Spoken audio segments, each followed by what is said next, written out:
Well, let me tell you just a little bit about myself so that you have a context for some of the things that I'll be sharing. And again, our topic is transforming your leadership. I serve as the president of Josiah Venture, which is a mission organization that works in Central and Eastern Europe. Our vision is what you see here, a movement of God among the youth of Central and Eastern Europe that finds its home in the local church and transforms society. So I've been called to a ministry that's about equipping young leaders to fulfill Christ's commission, and this is our vision, our mission through the local church. So we're all about disciple making, we're about local churches, we're about young leaders and youth ministries. And so because of that, I have, for many years, I've been involved in training young leaders. Leadership and increasing the capacity of leaders is something that's very close to my heart. Josiah Venture began in 1993 in two countries, Czech and Poland. I live in that red dot there in the northeast portion of Poland. And this was our first team meeting in 1993. It's a younger version of me and my wife over on the left, and then a couple that started working in Poland. And now this ministry has grown to 350 full-time staff serving in 16 countries of Central and Eastern Europe. And those are the countries, and if you're in one of those countries, there might be a Josiah Venture team there somewhere, and they're focusing on local churches and disciple making. If you're interested, look them up because they might be able to be of help to you if you're interested in youth ministry in your churches. We're really all about reaching that next generation and also equipping young leaders, teaching people to make disciples while they're still young. Here's a picture of my family. I'm over on the right with my wife, Connie, so you get a little picture of who I am, and then my daughter, Claire, my son, Tyler, and my son, Caleb. Claire and Caleb are both serving in the Czech Republic, and you can see we've got some grandkids coming up there. And Caleb and his wife, Haley, over on the far left, are serving in Albania. So all of them are in full-time work here in this region. Well, let's go back to our topic, transforming your leadership. And I'd like to start out with this thought, the thought that your leadership capacity will generally determine the boundaries of your ministry. I was talking not long ago to a friend of mine in Poland, and I asked about his church, which is a rather large church. I said, what's it like to have a church that big? And he said, well, our church is actually half the size it was a year and a half ago. I said, what happened? He doesn't lead this church, he attends it. And he said, well, I could sum it up in one word or two words, poor leadership. He said, our leaders have made several strategic leadership errors, and half the people are gone from our church. And that story could probably be repeated in churches and organizations all over the region. Often problems of ministry really come back to problems of leadership, that the leadership ceiling or capacity of the key person in charge forms the limitations or basically determines the capacity of the whole ministry. Now, the flip side of that is also true. I was also talking not long ago to some friends of mine here in the Czech Republic. There are three brothers that live not far from me here. And right after the revolution, they started a company where they were selling juice and began to develop this juice distribution. After that, they switched to pharmaceuticals and started producing vitamins and other things like that to sell. And it grew to become one of the largest pharmaceutical companies in this region. They sold that and then went into venture capital and started doing various internet activities. And those have thrived. And now they're in nonprofit work and are trying to get donors developed to fuel the Great Commission here in Central and Eastern Europe. They're Christians who are very gifted. But what's so interesting is if you follow the last 30 years of their service, just about everything they've done has been successful. From juice sales to pharmaceuticals to internet something or other, all kinds of different things, basically venture capital, to the nonprofit sector. And the reason is that these three brothers are gifted in leadership. And gifted leaders can actually switch zones. They can switch to a totally different kind of ministry area, but their leadership gift will cause that ministry to expand. By the way, those three brothers just made it to the cover of the Czech Forbes magazine, and there was an article written on them, and they also give great great witness to Jesus Christ and what he's done in their life. So increasing your leadership capacity is one of the most effective ways to broaden your ministry impact. Some of you are leading small groups, some of you are leading large organizations, some of you just beginning in leadership, and others of you a long ways down the road.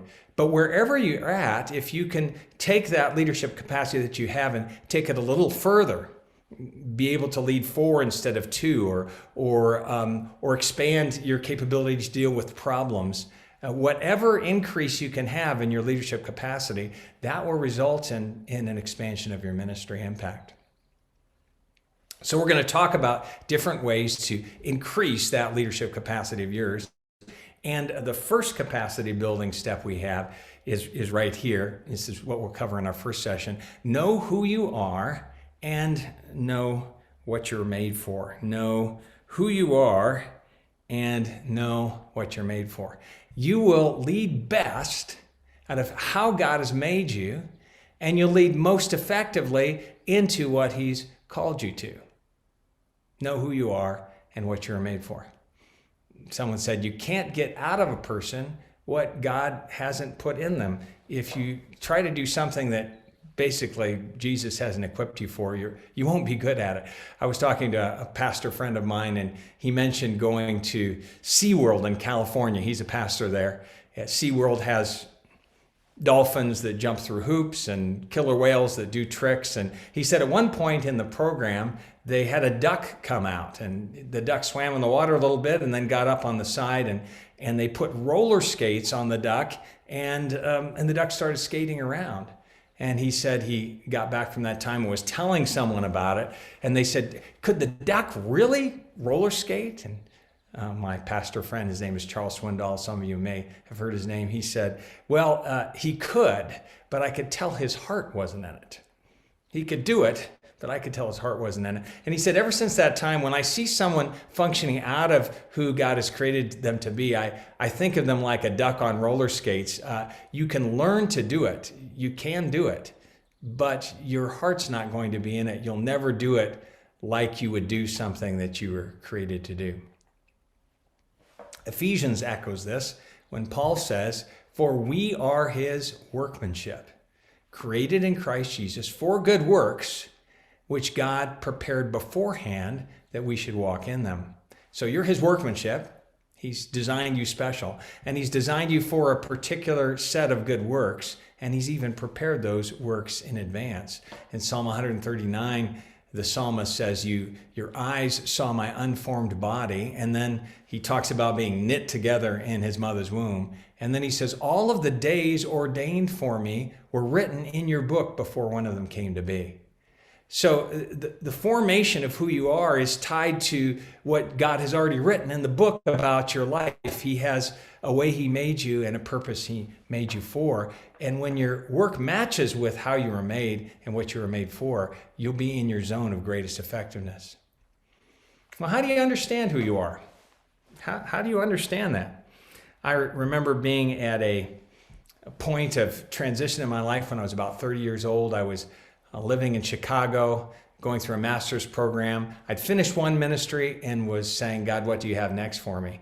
And I had a leadership coach at that time who was very wise. And he said, Dave, before you think about your next steps, stop and reflect on how God has created you, how he's made you.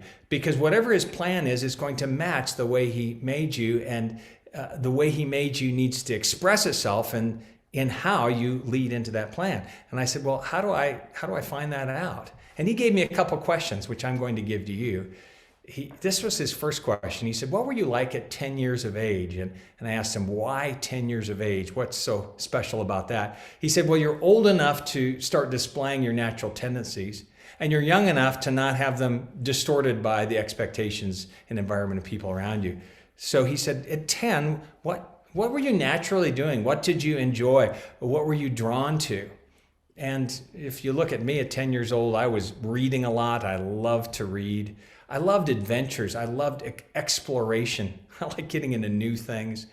And what's interesting, even at 10 years old, I was drawn to leadership. If you'd asked me at 10, who I was, I would have said I'm a leader. Our fourth grade class had a little election for who was going to be in the student council, and I ran for it. And of course, felt very natural at it. That just was part of my sense of who God made me. And that was visible at 10 years of age.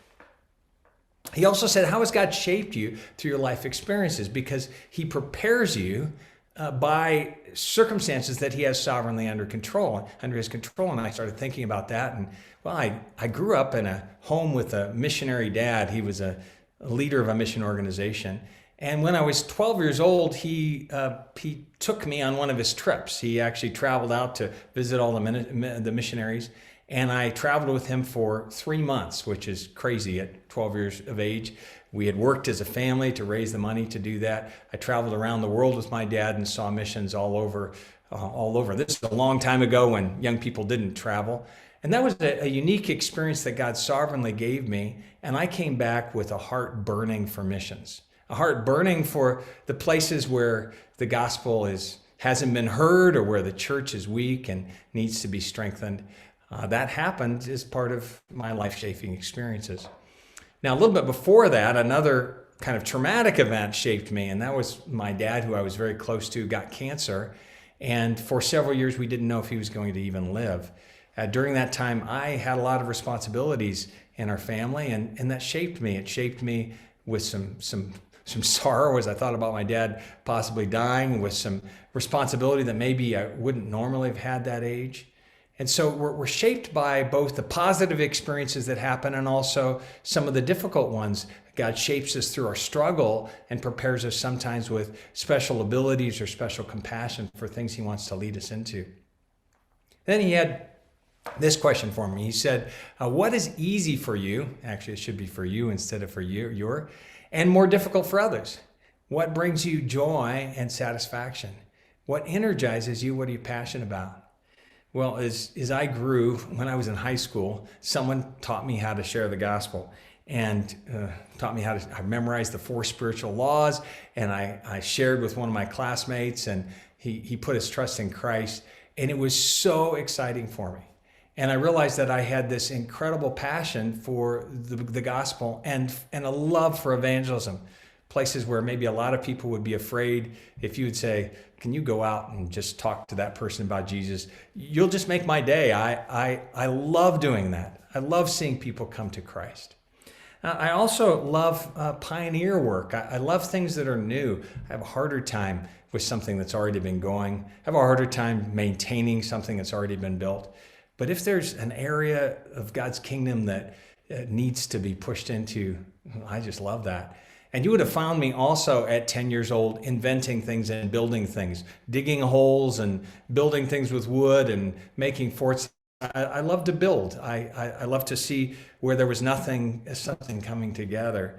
And it energizes me. It gives me joy. I love also to learn, and I love to teach. Remember, I said that at 10 years old, I like to read. So God's created me with a natural energy towards things, and he's created you in a similar way, that how he's built you and how he wants you to serve should fit with kind of your natural tendencies, the things that you're naturally drawn to.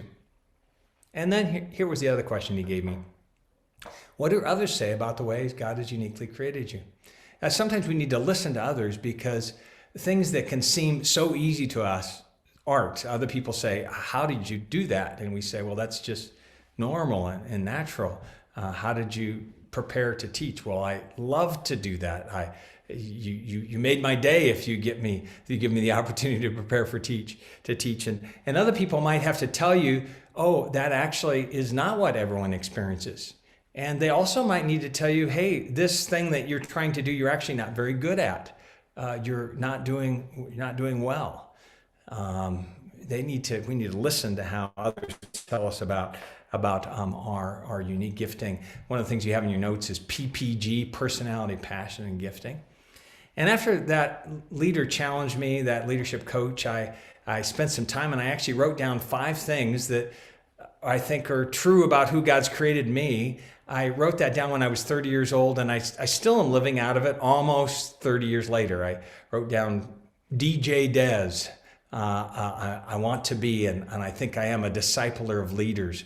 I want to be, and I think I'm a Joshua. I love going into territory that God has promised but that hasn't been taken. I love developing things, building things. That's the third D. I love evangelism, and I'm a strategist. I love thinking about how God's kingdom can grow. DJ Des. I wrote that down at 30 years of age, and what's interesting is that now, almost 30 years later, I'll be 60 in the fall, those 5 things are still true of how God has made me. And I'm so glad that leader asked me to stop and think about who I am, because that's helped me lead into my gifting and passion. Now, you also, here's a couple of quotes from Tom Rath and Strength Finders. By the way, you'll have resources at the end of this, some books that you can read just about this. And Strength Finders is an incredible one. He says, you cannot be anything you want to be. You can't be anything you want to be. But you can be a whole lot more of who you already are. He says, what's more, we've discovered that people have several times more potential for growth when they invest energy in developing their strengths instead of correcting their deficiency. Often we think, I need to be balanced, I need to be good at everything. But the areas that we naturally are strong in, we can grow much more than in the areas that we're naturally weak. And he goes on and says, what great leaders have in common is that each one truly knows his or her strengths and can call on the right strength at the right time. And if you want to do some more reading, Tom Rath and Strength Finders is just really wonderful in that. Now, part of knowing who you are is you also have to know where you're weak. And this is a picture of Joni Eareckson Tada, who broke her neck diving into a shallow area of a lake. And all of a sudden, she's very limited. And she said, I have to know that God is sovereignly in charge of my limitations. She says, deny your weaknesses and you'll never realize God's strength in you. So you're designed with strengths and you're designed with weaknesses.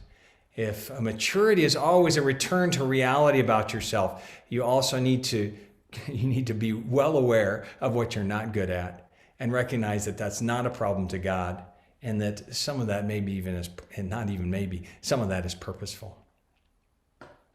Know who you are, but then you also need to know what you were made for. Parker Palmer says this. He says, the place God calls you to is the place where your deep gladness and the world's deep hunger meet. So the thing that you love meets the need that God is bringing forward. And by the way, this book is also in your notes, Studying Your Uniquenesses to Discover Your Calling. This is a picture of Eric Liddell, who was the star of the movie Chariots of Fire, won the Olympics in Paris for the UK. And he said, I believe God made me for a purpose, but he also made me fast. And when I run, I feel his pleasure. I often think of this. He made me for a purpose, but he also made me fast. So the way he made me matches the purpose that he has for me. And when you live out of who you made into what he's called you, you feel his pleasure. Now, a little later, he also wrote this. He said, it has been a wonderful experience to compete in the Olympic Games and to bring home a gold medal, which he did. But since I have been a young lad, I've had my eyes on a different prize. You see, each one of us is in a greater race than any I have run in Paris. And this race ends when God gives out the medals. And you see this laser sharpness. I know who I am and I know what I've been called to. Even through the Olympic races, he knew what God had called him to. And this is a picture of Eric Liddell as a missionary in China. And he actually died in a concentration camp in China, sharing the gospel of Jesus Christ in that place. Know what you were made for. He knew what he was made for. Those good works which God has prepared beforehand that we should walk in them. So how do you know what you're made for? How do you understand that? Well, you start with the common call of every believer to get you rooted. So we know that all of us are to make disciples. We know that we're all to glorify God. We know that we're all to follow Jesus. And so those are things that, whatever you're calling it, it should be some expression of that, because those are calls for every believer. Here's another. Believe that he has specific good works prepared in advance for you. Sometimes we think about our calling, we think it's something that we have to make up. We have to create. It's kind of like there's lots of bush out there and we have to hack through the bush and make our place, push other people aside, compete with them to find a spot that belongs to us. But theologically, we know that our place has already been is clear because we were designed for specific good works that he's prepared in advance. And so you just believe that. So it's actually not creating something, it's discerning and receiving something that God already has clarity about. Here's another thing that will help you. Notice the burning bushes. Notice the burning bushes. Obviously, Moses, he had one of those, and it says that he stepped aside to see. He saw a bush and realized it wasn't being consumed, and he stepped aside to see. And when God saw that he stepped aside to see, he began to speak to him out of the bush. Sometimes God is communicating with us, and we're not stopping to discern it. Now, one of the things that's also true that we see in Scripture is that God communicates in lots of different ways. He communicated to Moses through a burning bush. He communicated to Nehemiah through a conversation and a need. He communicated to David through a challenge by Samuel. Samuel came to him and was the messenger of God. He communicated to Esther by divine circumstances and by Mordecai, who said, could it be that you were made for a time like this? They discerned what was happening around them and said, I think you're in this place for a purpose. And then you have Paul, who has this vision on the Damascus road. Jesus actually appears to him. So there are lots of different kinds of burning bushes. Sometimes the burning bush is a conversation we have. Sometimes it's a need we find out about. Sometimes it's God's supernatural communication. But we need to notice those. And then at the points where God speaks clearly, don't take them and don't doubt in the dark what God has told you in the light. So if, as he reveals his will for you, what you were made for, hold on to it. There'll be dark days where you will wonder, where Paul's in prison and he's maybe wondering what's happening, where Nehemiah is being opposed by people around him, where David is running around being chased by Saul. But they kept clarity about the places that God had communicated his call to them. And then trace God's hand in your past to discover his purpose for your future. So I already talked about how God has prepared you. Fits with what he's prepared you for. Now, that same leader that challenged me to think more about who I was also challenged me to really seek God about his calling for my life. And so not long after I wrote those 5 things that I said, I believe this is part of who God's created, how God's created me, I spent 2 days in fasting and prayer where I said, God, could you just show me what you're calling me to in this next stretch? I just in faith believe that there's a call on my life. And I went to a camp where no one was at and rented a cabin where I was alone. I didn't eat. I spent the whole day in prayer and with my Bible. And then the next day I pulled a chair into the water and got out my notebook and said, God, what's your call for this next phase of my life? And actually at the top of my page, I wrote the vision statement that you saw a little bit earlier, a movement of God among the youth of Central and Eastern Europe that finds its home in the local church and transforms society. And then I said, well, what's my role in that? And I wrote down to equip young leaders to fulfill Christ's commission through the local church. And that was 30 years ago that I wrote those 2 things down, that God made that clear. And I'm still living into that call today. Now, that doesn't mean that God doesn't change calls. Sometimes he has calls for a period. You may not get one for the rest of your life. You might get one for a portion of time. But I can tell you it makes a huge difference if you have clarity about who you are and about what God's called you to. Because in that space, you'll have a special kind of empowerment. So capacity building step number 1 is know who you are and know what you're made for. I'm going to give you a minute to think about that right now, but knowing the answer to these 2 questions gives you leadership focus. But also as we move through this, I'm going to be telling you about 2 people, a tale of 2 leaders. So this will be part of our leadership lab. These 2 people, this is not their name. I'm calling them Luke and I'm calling them Tim, but Luke has got another name and Tim has another name too. But these are 2 leaders that I've been involved in coaching both of them for a period of 2 or 3 years. And it's interesting to watch one of them grow significantly and the other one not grow so much. So they've both grown a little, but Limited Luke is still limited, and Transforming Tim has just skyrocketed. And I want to tell you why with each of them. Tell you some about them now. Luke is a pastor. That's why I did that silhouette of him. He loves Jesus. He is a delightful man. You would love getting to know him. He's very gifted relationally, and he's gifted as a teacher. But Luke is not a good visionary. He's not a strong administrator. And that's hard on him, because in his mind, a pastor should be able to do everything. And so he has, in these last years, spent a lot of time trying to administrate and trying to vision cast, and he doesn't do a very good job at it. And he hasn't pressed into developing his strengths, which are relational and teaching. In fact, he has a hard time giving over leadership to other people because he thinks he should be good at it, that vision part. So people kind of get stuck behind him and go at his speed because he feels like he needs to do everything. He doesn't have clarity in who he is. So he spends a lot of time at things he's not good at, and he doesn't spend as much time investing in the areas where he's really strong, like in his relationships and in his teaching, where he's really gifted. Now, let me tell you a little bit about Transforming Tim. I got to know Tim when he was in business, and he had been leading a youth ministry for a long time and decided to go out of business and begin equipping youth leaders across this country. And so it was a transition point in his life. And when I sat down to meet with him, I was struck by how clear he was on two things. He was clear about who he was, and he was also clear about his calling. He could tell me, he said, Dave, I'm good at this. I'm good at this. I'm really not good at this. He says, I'm best at new things. I'm good at starting them.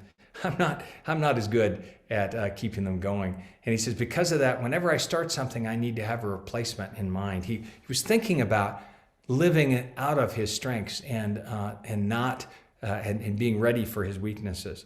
He says, administration wears me out. And so I'm going to need to find other people to do that because I won't be very good. But he says, I can show the way. I can energize with vision. And he knew what he was strong at. He also knew what he was called to. And he could clearly tell me this is what I believe God's asking me to do in the next 5 years. And it was enough for him to leave a successful role in a company. And when he shared it, it was so compelling. I went, I want to be involved. Now, Limited Luke, he's got a different vision every couple months. You hear one thing and then you hear another. It's like he's just trying to find something that would be significant. He recently told me, I think I should start a coffee house, or maybe I should start a school. And actually, he's not an entrepreneur. He wouldn't be good at either of those things. It's like he's reaching for a vision that's not really his, and wandering, moving back and forth, not staying on track with his vision and call. So as I've watched Limited Luke and Transforming Tim over these years, and I'll tell you more stories about them, Limited Luke is still pushing up against his leadership boundaries. Transforming Tim in the last 2 or 3 years has become an absolutely different leader.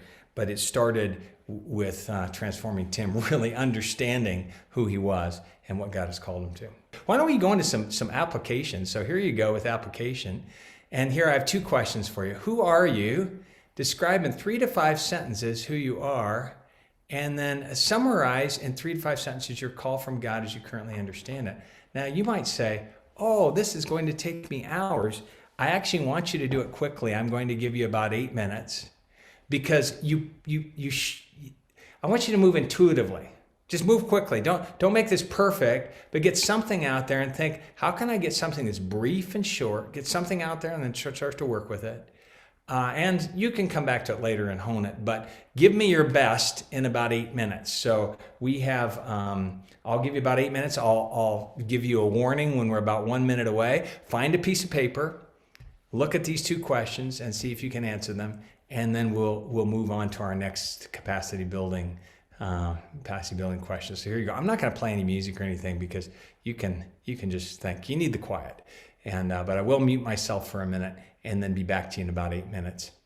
Okay, I'm back. That was a good time of reflection for you.